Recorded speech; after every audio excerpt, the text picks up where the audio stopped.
আসসালামু আলাইকুম রহমতুল্লাহি ওয়া বারাকাতুহু। প্রিয় দর্শক শ্রোতা, আশা করি সবাই ভালো আছেন। আমি ডাক্তার হাকিম মোহাম্মদ মহিউদ্দিন কামিল বলছিলাম।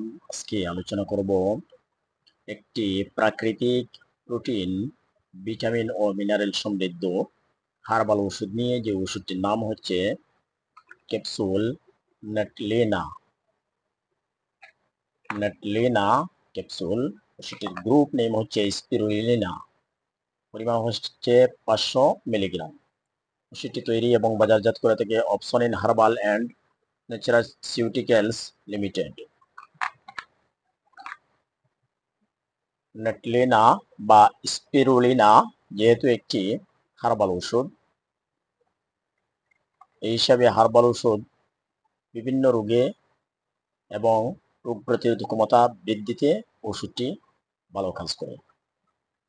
বিশেষত নেটলিনা বা স্পিরুলিনা অপুষ্টিজনিত সমস্যা, ডায়াবেটিস, গেটে বাত, হাঁপানি, রক্তে অধিক গ্লুকোজজনিত উপসর্গ, রক্তস্বল্পতা, অ্যালার্জিক রাইনাইটিস রোগের প্রতিরোধ ও চিকিৎসায় এবং রোগ প্রতিরোধ ক্ষমতা বৃদ্ধিতে ব্যবহার করা হয়। নেটলিনা চোখ ও ত্বকের সুস্থতা অক্ষুণ্ণ রাখতে সাহায্য করে। নেটলিনা যেহেতু একটি হার্বাল ওষুধ, সেই হিসাবে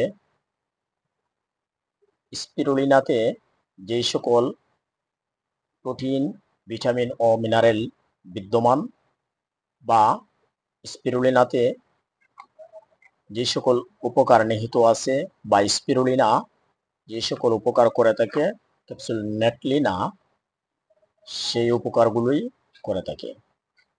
নেটলিনা যেহেতু একটি হার্বাল ওষুধ, একজন রেজিস্টার্ড চিকিৎসক এই ওষুধটিকে বিভিন্ন রোগে এবং বিভিন্ন রোগ প্রতিরোধের জন্য এটি প্রেসক্রাইব বা সাজেস্ট করতে পারেন, অথবা একজন রেজিস্টার্ড চিকিৎসকের পরামর্শ নিয়ে নেটলিনা সেবন করা উচিত। ডোজ হচ্ছে প্রতিদিন 4 থেকে 6টি ক্যাপসুল সেব্য। গর্ভাবস্থায় এবং স্তন্যদানকারী মহিলাদের ক্ষেত্রে স্পিরুলিনা সেবনের ক্ষেত্রে চিকিৎসকের পরামর্শ নেওয়া উচিত। তো আজকে এ পর্যন্তই। ভালো থাকুন, সুস্থ থাকুন, নিরাপদ থাকুন। যারা এখন আমার চ্যানেলটি সাবস্ক্রাইব করেন নাই, সাবস্ক্রাইব করে পাশে থাকবেন। আশা করি উপকৃত হবেন। আল্লাহ হাফেজ। আসসালামু আলাইকুম রহমতুল্লাহি ওয়া বারাকাতুহু।